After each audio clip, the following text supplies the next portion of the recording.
Hello. Hi, Sharks. Thanks for joining us. To all of the fellow distinguished Rotarians joining from all over the place, we're very excited to have you. We are coming to you live from sunny Austin, Minnesota. Once we found out that this presentation was going to go virtual, we thought we might take advantage of that because the best way to talk about Rotary Park is to show you Rotary Park. So, with that being said, welcome to Austin Rotary Park. This is our namesake park that was built many years ago by Rotarians in partnership with the city. And we're very excited in Austin because we are celebrating our 100th year this year as a club. And so when there was a lot of talk about what could we do to sort of celebrate that, we had a couple ideas that bounced around. But one of the things was, could Rotary Park, our namesake park, use a little bit of a facelift?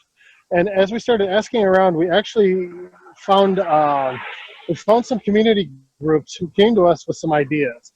One of the unique things I want to tell you about Austin, sort of our background, is that we have, over the last 25 to 30 years, become a very diverse community.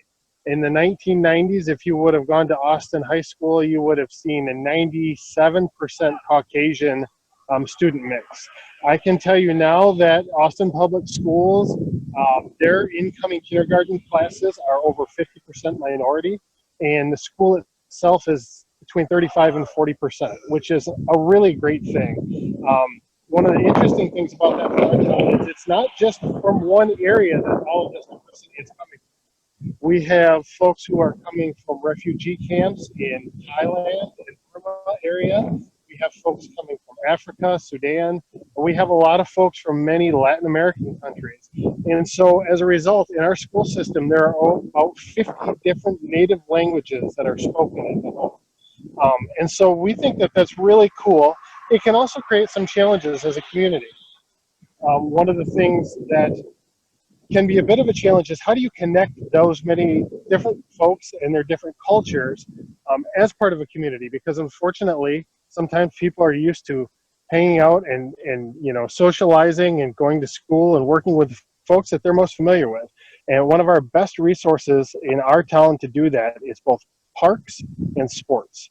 And as a result, we have a really big sports program in our town.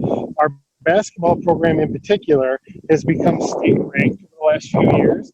They've won their section and gone on to state and finished runner-up last year. So we're very excited about that. And so we had the community, when we asked different groups what they'd like to see, there was a lot of talk about this great basketball court that we have here. And you can see it's actually being used right now. We've got 2 full courts set up here, but there's not a lot of amenities to it. It's just a big concrete square with some hoops, which is great. There's some different communities that like to try and run tournaments and things here.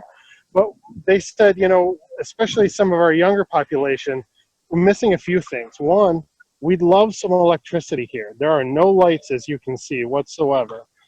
There's also no electricity for any sort of plugs. So a lot of kids, a lot of everybody has cell phones. Sometimes they have speakers that they want to plug in and play a little bit of music. There's not a way to do that here. Our pavilion that we have, that I'll walk over and show you, is also the same situation. There is no electricity there. And so we are seeking to get a grant totaling $20,000, and so we're seeking $7,000 from the Sharks to help us to run electricity for lights, for our court, for our pavilion, and for the restrooms, because there's no electricity in the restrooms, which once it becomes a little dark can be awful. The last thing that we'd like to do with our money is, as you can see, there's not a lot of great seating here. We mentioned tournaments and things. There's just some picnic tables. And so we found a bench bleacher system that's would seat about 40 people, and so they could actually have friends and family and a cheering section for any sort of tournaments that they run. This will all be donated to the city of Austin. They will maintain it, and we think that this would be a great thing to bring our community together. So with that, I think I am just about out of time. I will take your questions. Awesome. Thanks, Mike. And once again, let's hear from our Sharks. We're going to start with Mary. Go for it, Mary.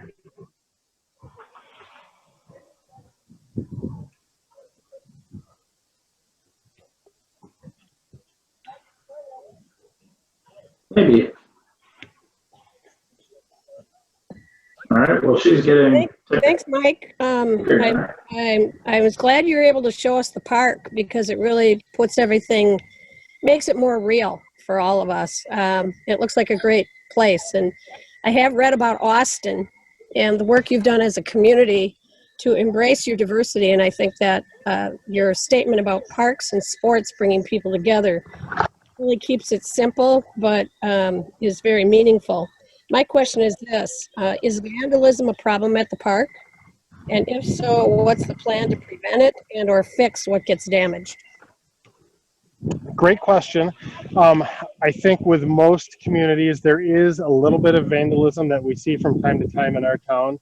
We're pretty fortunate that for the most part, what we tend to have issues with a little bit is graffiti, not actual theft or breaking of things. So there is a group in town that does some graffiti cleanup from time to time when it happens. Honestly, we're still a small enough community that normally the police can kind of put out some feelers, figure out who's doing it, and get them to stop within a week or two.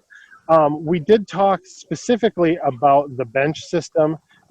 There's a plan by the city where a part of that finance will go towards a concrete pad, and it'll get bolted down just so that can't be carried off or relocated anywhere. It'll be pretty large, so it would be hard to have that happen. But with a river right at the edge of the park, we thought it best probably just to lock that down. The rest of it, the lights, they're going to be large LED lights shining from high, so there's not anything that anybody would be able to do to those intentionally. And then a couple of electrical outlets, which honestly, especially the youth, that's what they're most interested in and excited for because they want the ability to charge their devices and to be able to play things. I'm glad to hear you're going to bolt those picnic tables down because even though they're big, as a former athletic and activities director, I know that there was an incident where a cross-country running meet kids decided to push a picnic table into the river. Kyle could probably tell you a little more about that. Different time or place. All right, we're going to go to Jim with a question. Go ahead, Jim. Thanks, Mike. Say, I really appreciated you having the live feed, as Mary had mentioned. So the signage that there and the visibility, is that located, that sign, is that just as you come into the parking lot on the left-hand side? Sure is. So you can see that's kind of the main street. There's actually other parks on the other side because we are in a low spot. And then the sign is right here, kind of right as you walk in. And actually, we were kind of excited because the city, they're very excited about this project. The city, most governments are excited about any sort of assets they can get without spending any money. So they spruced up our sign for us, actually. That is a freshly painted sign, and we're pretty excited to see how nice that's looking. We also have, you can kind of see it in the distance, a little free library over there that we're in the process of sprucing up ourselves. We bought a Rotary and that gets a lot of use as well. That's awesome. Is that the Rotary logo in the lower right hand? Oh, there it is. Yep, I can see it now. Great. Thank you. Thank you. Perfect. Lonnie, you have a question. Go for it. Yeah, thanks, Mike, for the presentation. And I was wondering why that Rotary sign looks so clean and fresh. Now I know. So my question for you is, it sounds like a big part of the project is putting lights on the corridor, probably one of the more expensive parts. Given that it's an outdoor court and people are playing during the summer, what information do you have that you really need a court to go past when it's getting dark out in the summer? Really, we heard that from the community themselves. When we actually had a Rotary meeting here last summer, and we invited some folks from some of the different groups in town to come and speak with us, and that was one of the things they told us. We do have a curfew in town, and so I can't remember. It depends on your age, but it's somewhere between 10 p.m. and midnight, depending on your age. So the lights will go off at some point.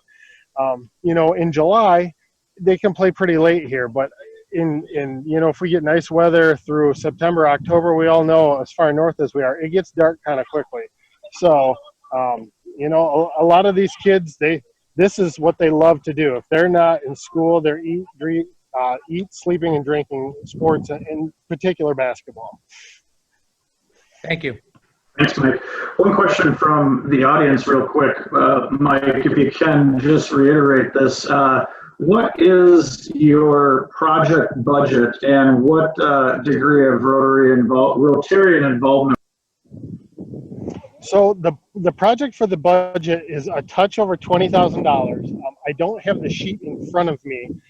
Our club was committing $3,000, so we're hoping to get enough support from other clubs to do another $7,000, which a district grant of $10,000 would put us at our budget. That includes all of the wiring, which because this is a floodplain, it's a little bit more complex, the lights, the bleachers, the concrete pad. If we weren't able to raise everything, then we would probably just pick and choose a little bit what actually got done out of that. But our club is committed at least $3,000 right now, and we're seeking $7,000 from other clubs to get a Rotary match, a district match of another $10,000. Great. And Mike, another question here real quick. Who maintains the lighting and pays the electricity? I would assume that'll be the city once it's in, right? Yep. The city is committed, just like they do the rest of the park. They've committed to maintaining all of that. Perfect. Well, thank you, Mike. That's 5 minutes or so here in questions and answers. So everybody give Mike a virtual hand, and thank you and congratulations to the Austin Rotary Club for all your work and putting this project together as well. Thank you for having us. Great.